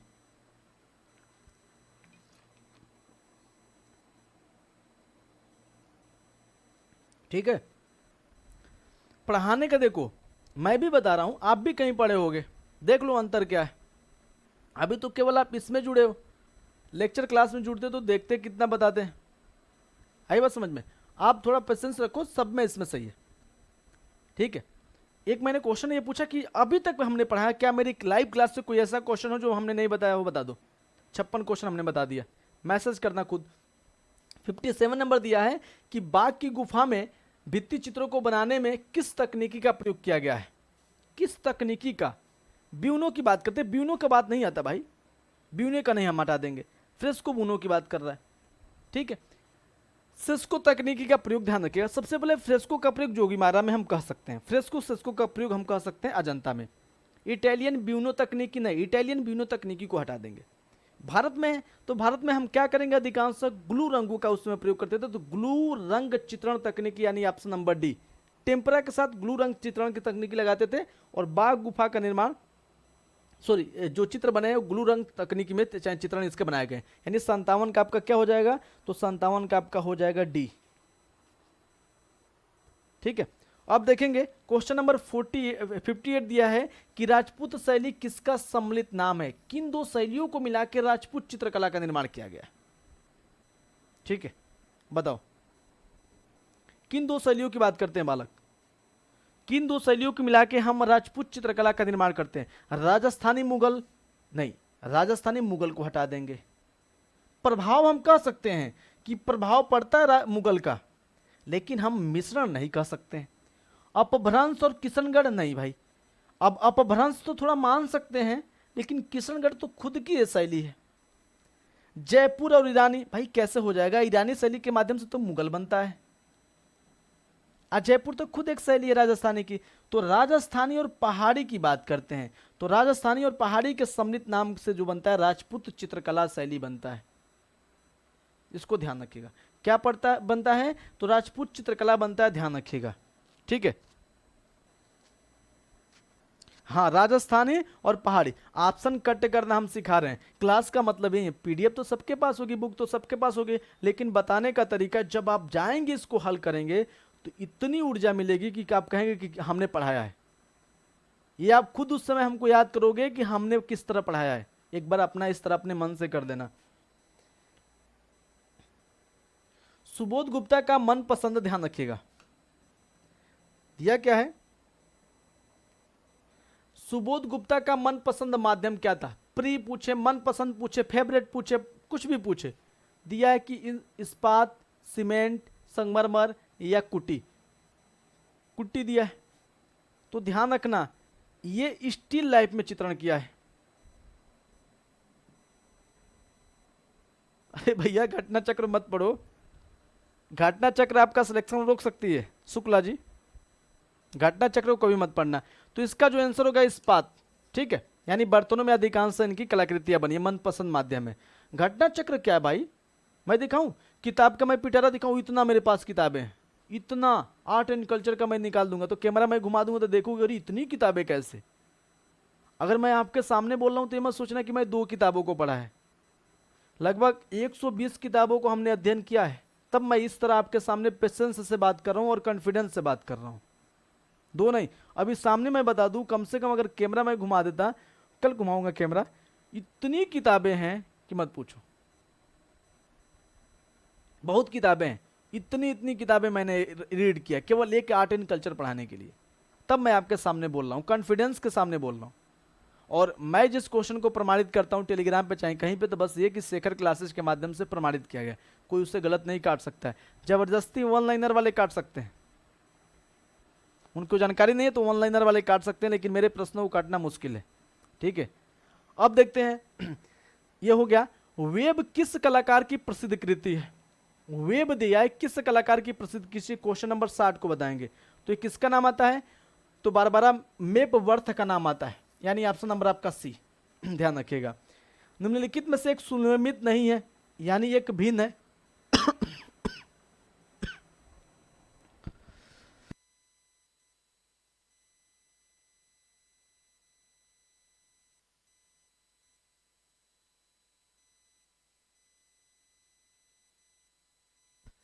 दिया कि निम्नलिखित में से एक सुमेलित नहीं है, यानी भिन्न क्या है, तो दिया क्या है, पार्वती मंदिर नचला कुठार देख लेंगे, दशावतार मंदिर देवगढ़ बिल्कुल सही है, जो याद आ रहा है उसी को। शिव मंदिर ग्वालियर, भाई ग्वालियर शिव मंदिर। विष्णु और बराह का मंदिर एरण। अब देखना हमको एक मिल गया ना बी, अब थोड़ा कट करो इसको, 61 में कट क्या करना है, आई बात समझ में, क्या 60 लगा रहे हो कि 61 लगा रहे हो। अब देखो, तो पार्वती मंदिर नचला कुठार हमने पढ़ा है, हाँ ये तो पढ़ा है, थोड़ा थोड़ा सुना है, ये भी पढ़ा है। 10वां ये भी सही है, विष्णु और बराह मंदिर है एरण में है, लेकिन शिव मंदिर ग्वालियर में, सास बहू का मंदिर ग्वालियर में है, शिव मंदिर तो नहीं है, तो ये ऑप्शन नंबर डी आपका गलत हो जाएगा। ठीक है, आपको ध्यान रखना है। अब देखेंगे क्वेश्चन नंबर 62 देखना है कि बेसांतर जातक पेंटिंग अजंता के किस गुफा में है। बेसांतर जातक 1 में, 17 में, 16 में या 19 में, बताओ बेसांतर जातक किस में है।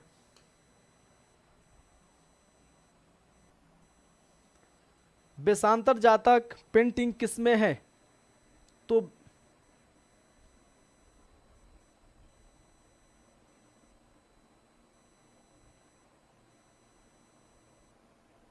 ठीक है, बेसांतर जातक ध्यान रखिएगा 62, तो 62 का बेसांतर जातक में आपको देखिए इतना बड़ा नाम है। बेसांतर जातक को याद करने का बस एक ही तरीका है। अब बताओ अजंता गुफा में कुल कितने गुफा में चित्र मिलते हैं, तो मिलते हैं 6 में, 1 2, दूसरी बात 9 और 10, इसके बाद से 16 और 17।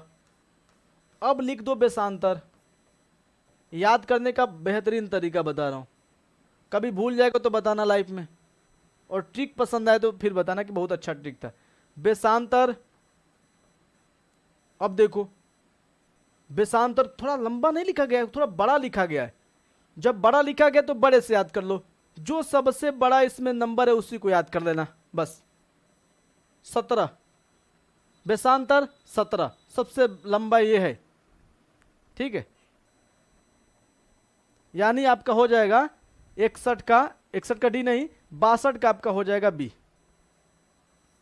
तरीका याद रखना, बेसांतर कभी आएगा तो तुरंत याद रखना, अरे भाई बेसांतर सर ने ट्रिक बताया था, याद कर लेना। अगला क्वेश्चन दिया है कि निम्नलिखित में से गहरे नीले रंग का संबंध किससे है। हरिताल से है, हिंगुल से है, कार्बेट से, लेपुज लाजली, याद रख लो भाई डी। और गहरा नीला रंग, चाहे नीला रंग आया कहां से था, तो नीला रंग देखिए सभी घटना चक्र में ईरान दिया है, लेकिन इसका बेस्ट आंसर होगा अफगानिस्तान। अफगानिस्तान वर्तमान समय में बदखसा अफगानिस्तान में पड़ता है। प्रिंटिंग के जनक कौन है, तो प्रिंटिंग के जो जनक है वो जॉन गुटेनबर्ग का नाम आता है, इसको याद रखो, ये तो नॉर्मली क्वेश्चन है। 64 का ए और 63 का डी। 64 का ए और 63 का डी, याद रखना।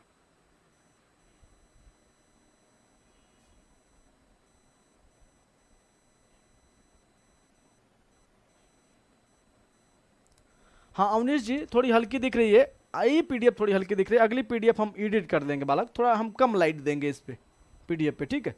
आपकी बात हमने, सबकी बात हमने माना है, थोड़ा कम लाइट देंगे, ध्यान रखिएगा। अब देखते हैं, हाँ 64 का आपका ये हो जाएगा। प्रसिद्ध चित्र नीली रात एम एफ हुसैन 1958 में बनाया था, इसका माध्यम क्या था? एम एफ हुसैन का क्वेश्चन हमेशा पूछता आता है, तो क्या माध्यम था?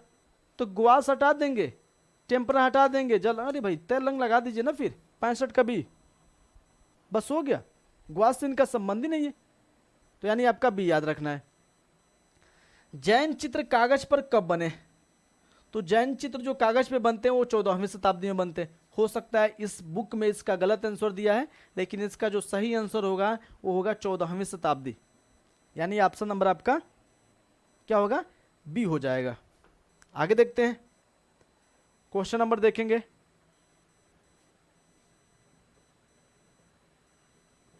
दिया क्या कि ताड़ पत्रों पर ध्यान रखिएगा, दिया है कि ताड़ पत्रों पर बनाए गए पाल पोथी चित्रकला किस देश में है? तो ताड़ पत्रों पर किस देश में है? तो देश पूछा है, देश से मतलब नहीं, ताड़ पत्रों पर बनाए गए किस प्रदेश से संबंधित है? बंगाल से संबंधित है। बंगाल, बिहार और नेपाल का नाम आता है, लेकिन सबसे आंसर होगा बिहार, बंगाल का। दिया है कि मुगल चित्रकला के पतन के पश्चात जो शैली विभिन्न क्षेत्रों में पटना, बिहार, कलकत्ता, नेपाल स्थापित हो गई, वो क्या कहलाती है? देखिए केंद्रों पटना में दे दिया है, ये थोड़ा घुमाया गया है प्रश्नों में, तो जब पटना में पूछेगा तो कंपनी लगा दीजिएगा, अगर पटना का मेंशन न करे तो क्षेत्रीय मुगल शैली लगा दीजिएगा। क्या लगाइएगा? तो क्षेत्रीय मुगल शैली, लेकिन पटना थोड़ा घुमा दिया है, तो इसको लगाना है केवल किसमें? कंपनी शैली को। अब देखेंगे क्वेश्चन नंबर 69 के बारे में देखेंगे। दिया क्या है कि क्षितिननाथ मजूमदार, दिया है कि क्षितिननाथ मजूमदार 1942 से लेकर 1965 तक किस विश्वविद्यालय के मजूमदार की बात कर रहा है? तो मजूमदार का संबंध है, देखिए इलाहाबाद विश्वविद्यालय की स्थापना 1887 में होती है, और इसी विश्वविद्यालय में 1942 में दृश्य कला विभाग की स्थापना करने वाले आपके कौन थे? क्षितिननाथ मजूमदार थे। तो इलाहाबाद विश्वविद्यालय के क्या थे? तो ये कला शिक्षक थे। प्रिंसिपल नहीं बन पाए क्योंकि एमए नहीं किया था। हम भी आपसे बोल रहे हैं एमए कर लो, हो सकता है कहीं प्रिंसिपल का ऑफर मिले तो बन जाओ। प्रिंसिपल का मतलब दिन भर कुर्सी पे सोए रहो सोए रहने का मतलब है कि आलसी व्यक्ति हो जाता है प्रिंसिपल। पढ़ाओ मस्त रहो। महाराजा संसार चंद के संरक्षण में पल्लवित कांगड़ा चित्रकला पर किस शैली का प्रभाव दिखाई देता है? कांगड़ा पर किसका प्रभाव दिखाई देगा? राजस्थानी, मुगल, जैन या कश्मीरी पर? तो संसार चंद में कांगड़ा, यानी पहाड़ी चित्रकला की शैली की सबसे प्रमुख शैली आपकी कांगड़ा शैली है, सर्वश्रेष्ठ शैली आपकी कांगड़ा शैली है, ध्यान रखिएगा। तो किसका प्रभाव दिखाई देता है? तो ये प्रभाव आपका हो जाएगा किसका? तो ध्यान रखिएगा, ये आपका प्रभाव हो जाएगा मुगल का, यानी ऑप्शन नंबर आपका बी। क्या हो जाएगा? तो ऑप्शन नंबर आपका बी याद रखिएगा।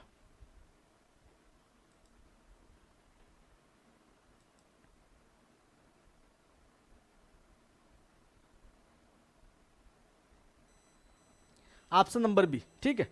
70 का बी याद रखिएगा। 71 का देखेंगे, दिया है 71 नंबर क्वेश्चन, ध्यान रखिएगा कि सन 1925 में असित कुमार हलदार किस आर्ट कॉलेज के प्रथम भारतीय प्रिंसिपल के रूप में बने थे? कितनी बार हमने बता दिया, कई बार हमने बता दिया एक्सप्लेन करके। तो लखनऊ कला विद्यालय, इसकी स्थापना होती है 1911 में, ठीक है। वाश पेंटिंग महत्वपूर्ण है, तो वाश पेंटिंग रेखा या रंग में, वाश रंग में, ये भी दोनों में। तो वाश पेंटिंग महत्वपूर्ण किसके लिए है? 72 का बताइएगा। तो वाश पेंटिंग ध्यान रखिएगा भाई, रेखा में भी इसका कार्य करेंगे और वाश में भी रखेंगे, यानी ऑप्शन नंबर ए और बी दोनों याद रखिएगा।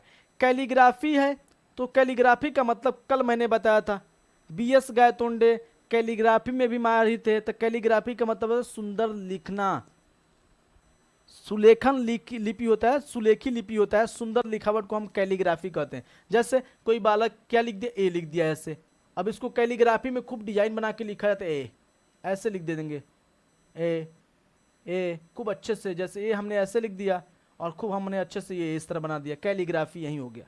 सुंदर लिखावट को हम कैलीग्राफी कहते हैं, ठीक है। यानी ऑप्शन नंबर आपका 73 का ए हो जाएगा।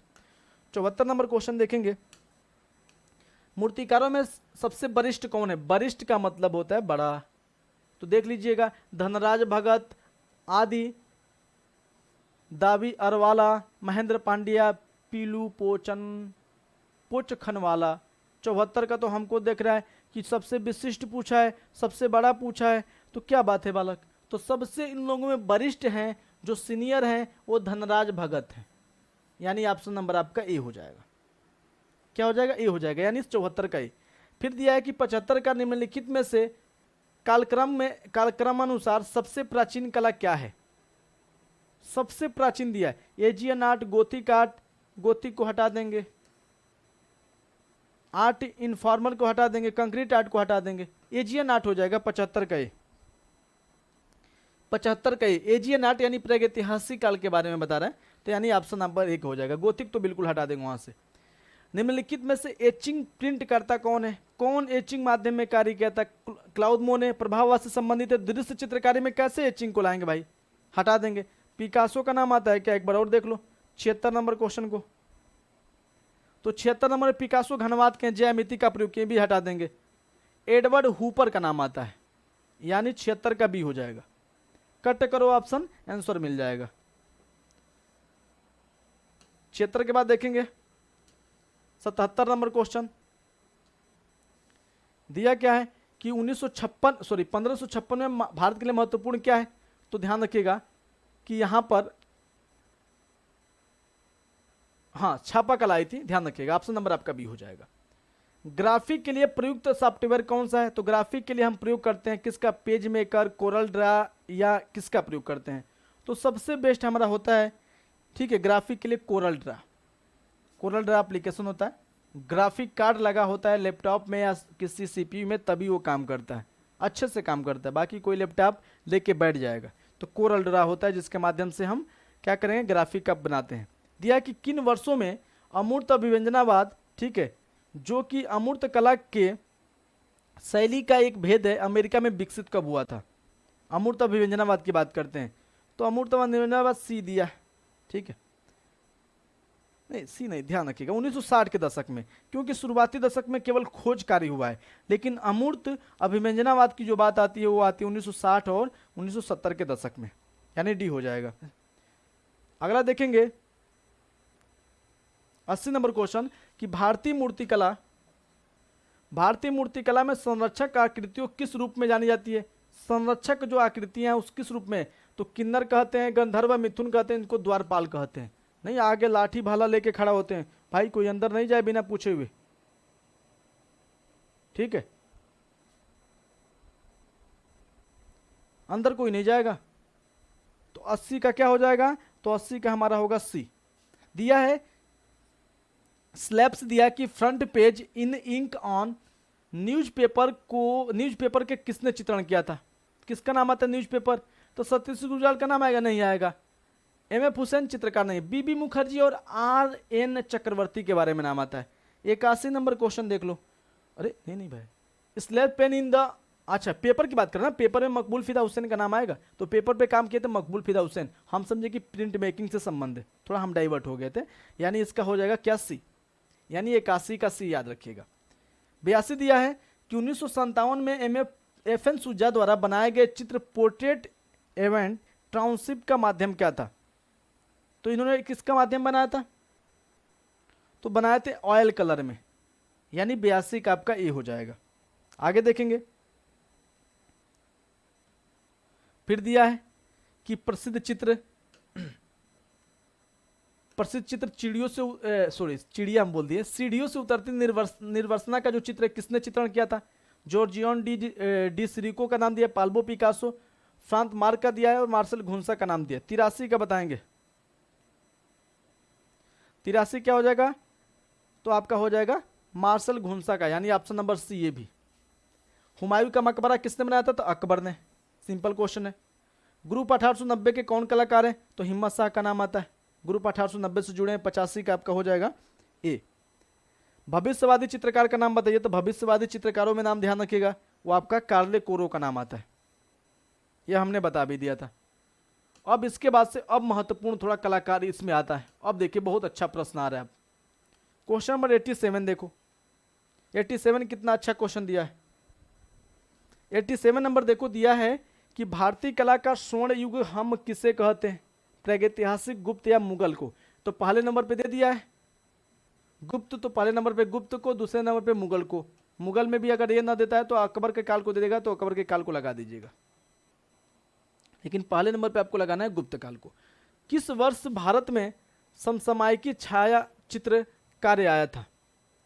किस में आया था? 1556 में आया था। ये तो अभी बताया गया, यानी 88 का आपका ये हो जाएगा ए। कब? 1556 में। दिया है कि गोल गुंबज कहाँ पर है, तो गोल गुंबज आपका बीजापुर में। वन लाइनर थोड़ा दिया है, कभी कभी प्रश्न एक्सप्लेन करने वाले हैं, कोई कोई प्रश्न सिंपल दिया है। भारत में इंटेग्लियो प्रिंटिंग की शुरुआत किसने किया था? रविन्द्रनाथ टैगोर का नाम हटा दो भैया, सोमनाथ और के हटा दो, छापाकार लेकिन इंटेग्लियो ने। क्राफोर्ड का भी हटा दो, और 90 का क्या हो जाएगा? बार्थोलोमियो।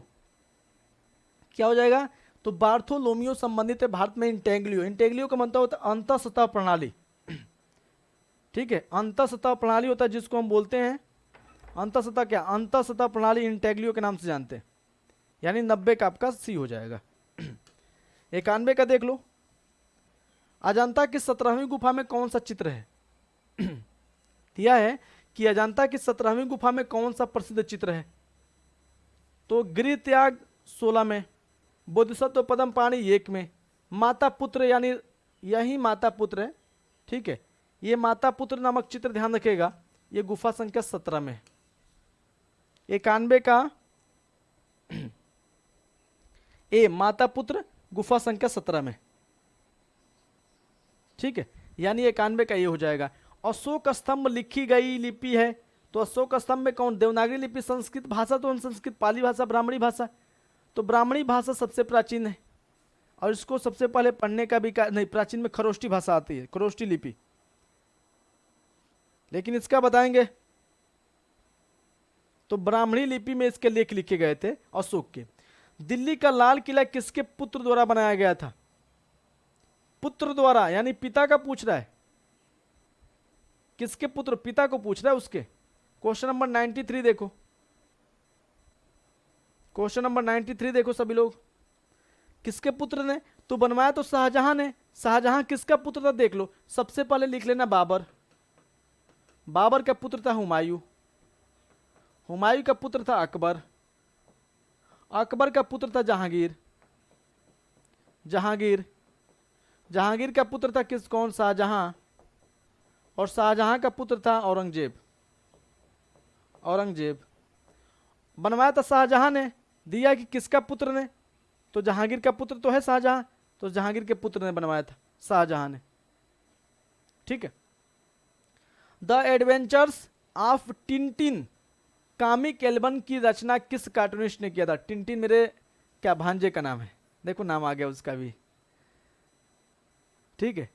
दिया है कि the adventures of Tintin comic album की रचना किस कार्टूनिस्ट ने किया था? तो हर्ग का नाम आता है, यानी ऑप्शन नंबर ए। 94 का ये याद रखिएगा, हर्ग। किसका नाम आता है? तो 94 का ये हर्ग का नाम आएगा, ठीक है। क्वेश्चन नंबर दिया 95, एलोरा में कुल कितनी गुफाएं हैं? तो एलोरा में कुल गुफाएं आपकी 34 है, 3 धर्म से संबंधित है, 1 से 12 बौद्ध धर्म और 13 से 29 हिंदू धर्म और 30 से लेकर 34 जैन धर्म। तो टोटल यहाँ पे कितनी गुफाएं हैं? 34 गुफाएं।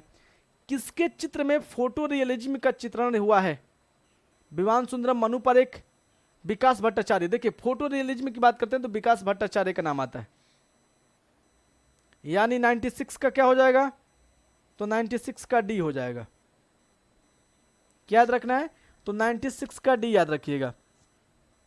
उसके बाद से दिया कि रंग की शुद्धता को क्या कहते हैं? तो रंग की शुद्धता को हम सघनता कहते हैं। मान किसी रंग में सफेद रंग मिलाएंगे तो मान बढ़ेगा, और मान काला रंग मिलाएंगे तो मान घटेगा, तो ये शुद्धता नहीं है। सघनता यानी डेंसिटी जो होती है वो सघनता होती है, अच्छा रंग होता है। उसके बाद से रंगत क्या है? तो देखिए रंगत का मतलब होता है कालापन, लालपन, हल्कापन, सॉरी हल्कापन नहीं हो जाएगा, नीलापन, ये रंगत हो गया। हल्कापन ये रंगत का ही मान है, सॉरी हल्कापन क्या है? तान का एक मान है, तान का एक रूप है हल्कापन, ठीक है।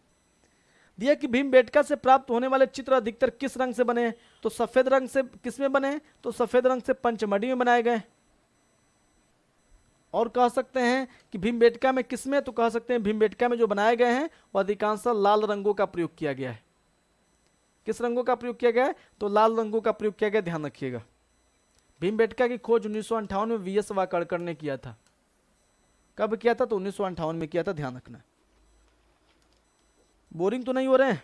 एक बार मैसेज कर दो। कोई ऐसा लग रहा है कि बोरिंग क्लास लग रही है तो फिर बताए। खूब मन से देखो भाई, लगभग 1.5 घंटे क्लास होने वाली, 125 क्वेश्चन को हम बिल्कुल आराम से करा रहे हैं, कोई हड़बड़ी नहीं है। 1.5 घंटे में इसको कैसे भी कंप्लीट करा देना है। 5 मिनट इधर उधर हो सकता है, और किसी को बोरिंग क्लास लगे तो तुरंत बता देगा, ठीक है। बोरिंग क्लास किसी को लगे तो तुरंत बता देगा। अब देखो यहाँ पे कि जोगीमारा के भित्ति चित्र का विषय किस धर्म से संबंधित है? तो ध्यान, जोगीमारा गुफा का जो समय काल है वो है आपका 300 BC। पूछता है तो जैन धर्म से संबंधित है। किससे? जैन धर्म से संबंधित है। इसके चित्र बनते हैं छत पर सफेद पृष्ठभूमि पे बनते हैं। लाल रंग से चित्रकारी की गई है, काले रंग से क्या बनाए गए? आउटर लाइन बनाए गए इसके, और इसके जो हाशिए बनाए गए हैं ये पीले रंगों से बनाए गए हैं, ध्यान रखिएगा। हान वंश की टेराकोटा आर्मी किस देश से संबंधित है? तो जापान से। देख लो। रेखा के कितने भेद होते हैं? तो रेखा के कितने भेद होते हैं, भेद पूछ रहा है, बताओ। ठीक है, रेखा के कितने भेद होते हैं बताओ। Question number 101। रेखा के 2 भेद होते हैं, प्रकार ही पूछा तो ये रेखा के 2 भेद हो गए, ध्यान रखिएगा, कणवत और सरल। श्रृंगार रस को व्यक्त करने के लिए किसका प्रयोग किया था? श्रृंगार रस के लिए। तो श्रृंगार रस को लिए देखो, सफेद रंग, रक्त रंग से ये सब कुछ नहीं, ये सब गुस्सा उस्सा वाला है, कोई मतलब नहीं है, चमकने वाला है। लेकिन श्याम रस जो होता है व्यक्त करने वाला होता है काला या श्याम। श्रृंगार को श्याम या काला, ठीक है।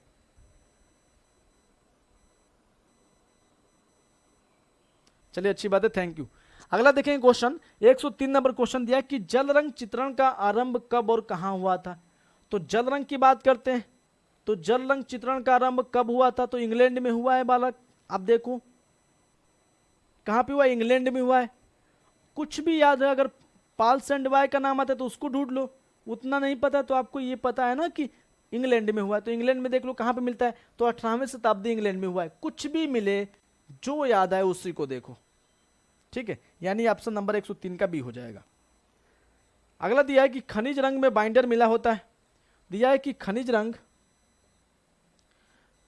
में बाइंडर मिला होता है।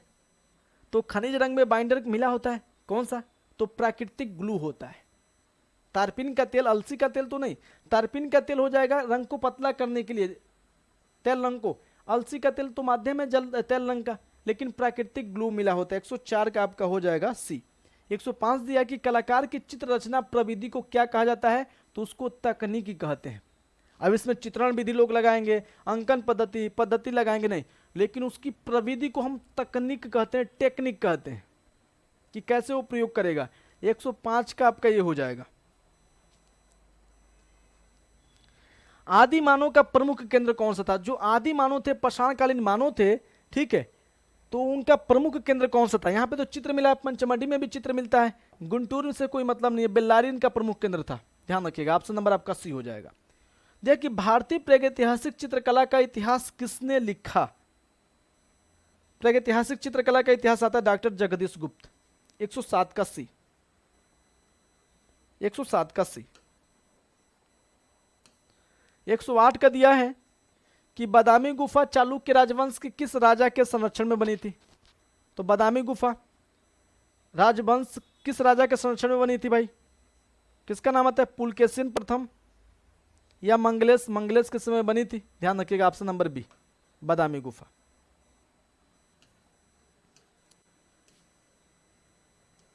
तैयब मेहता किस वाद से संबंधित है?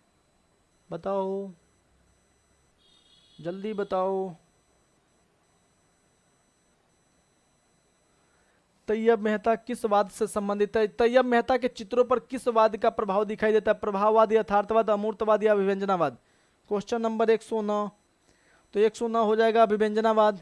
इनके कलाओं पर क्या दिखाई देता है? तो अभिव्यंजनावाद दिखाई देता है।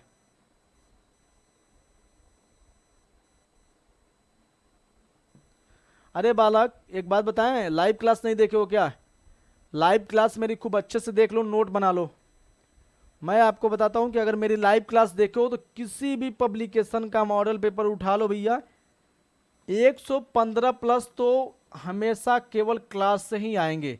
आएंगे तो 120 प्लस, लेकिन मैं उतना कॉन्फिडेंस के साथ नहीं बोलूंगा क्योंकि झूठा हो जाऊंगा। 115 कोई भी मॉडल पेपर उठा लो जिसको हमने पढ़ाया, 115 प्लस नहीं करोगे तो फिर बताना। इतना मैं आपके साथ बोल रहा हूँ, कोई ये नहीं कि रिकॉर्डिंग नहीं हो रही, रिकॉर्डिंग हो रही है। कोई भी हम मॉडल पेपर उठा लो, बस मेरा पढ़ाया हुआ एक बार पढ़ लो।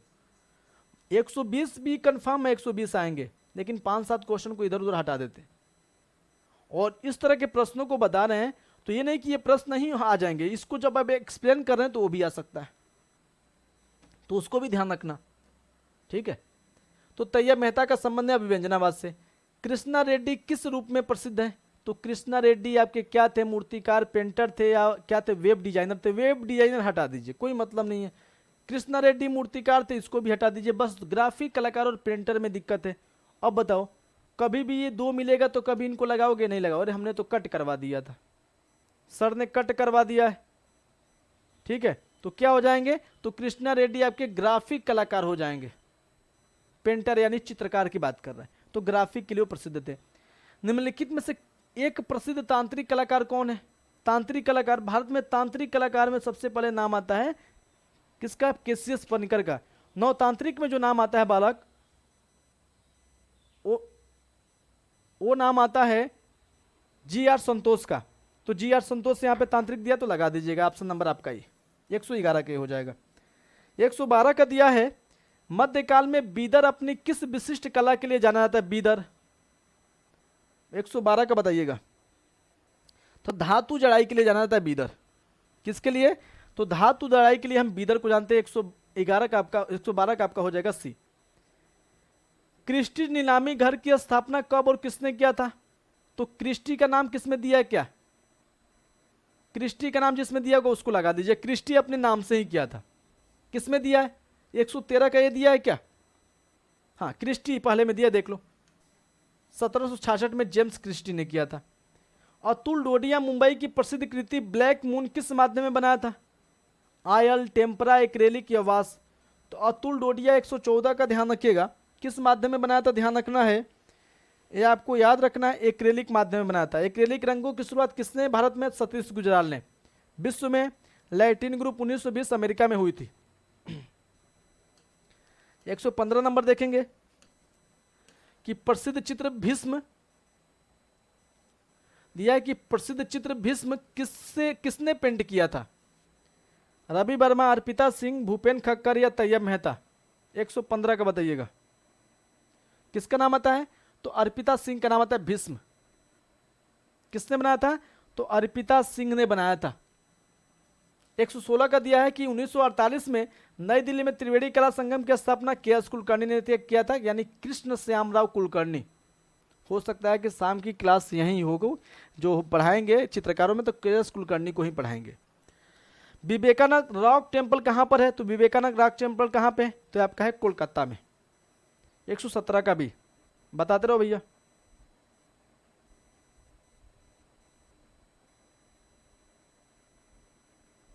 नहीं सॉरी, कन्याकुमारी है ना ये तो। Vivekananda rock temple Kanyakumari. देखिए दिमाग पता नहीं कहाँ चला गया, कुछ और सोच रहे थे। 117 का डी। 118 दिया है। 18 देखेंगे क्या दिया कि सम्राट अशोक की राजधानी कहाँ थी? तो पाटलिपुत्र थी।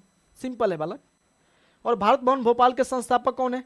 तो इसके संस्थापक में अशोक वाजपेयी का नाम आता है, तो याद रखिए 1982 में इसकी स्थापना होती है। अगर अशोक वाजपेयी का नाम ना याद रखे तो जगदीश स्वामीनाथन का नाम भी पूछ ले तो बता दीजिएगा। यहाँ के सचिव थे चाहे महासचिव थे। 119 का भी हो जाएगा। लास्ट पेज पे चलते हैं, कुछ क्वेश्चन और बचे हैं।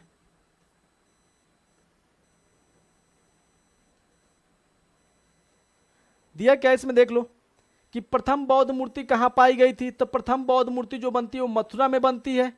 सबसे अधिक बौद्ध मूर्ति बनती है गंधार में। ठीक है, और सबसे प्रथम बौद्ध मूर्ति पाई जाती है मथुरा में, यानी 120 का आपका हो जाएगा सी।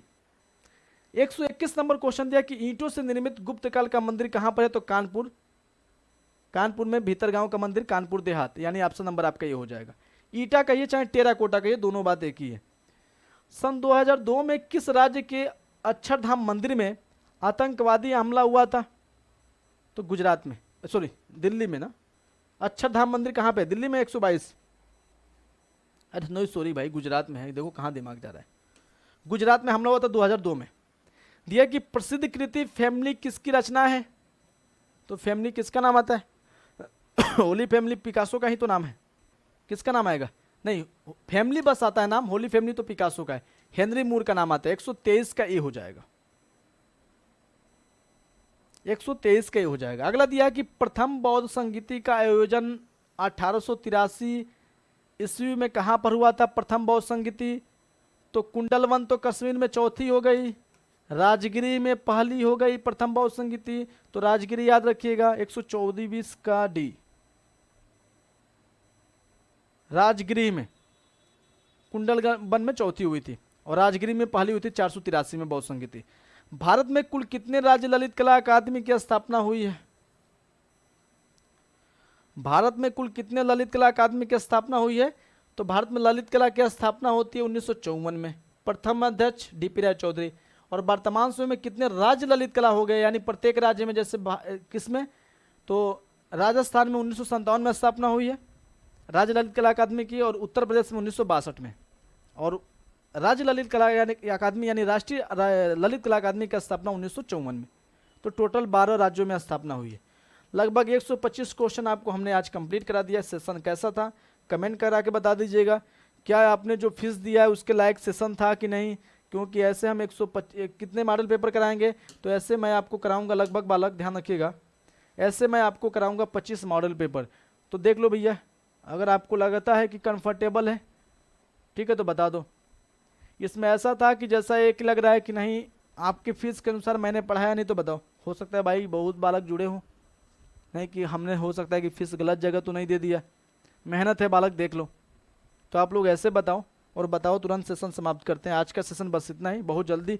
कल के सेशन में थोड़ा 5 मिनट लेट हो जा रहा है, तो हम लोग 5 मिनट थोड़ा पहले ज्वाइन कर लेंगे। पुनः सभी, ठीक है, पुनः सभी को नमस्ते, प्रणाम, बायोटेक कर। लेकिन अपना कमेंट जरूर देना कि सेशन कैसा था, ठीक है।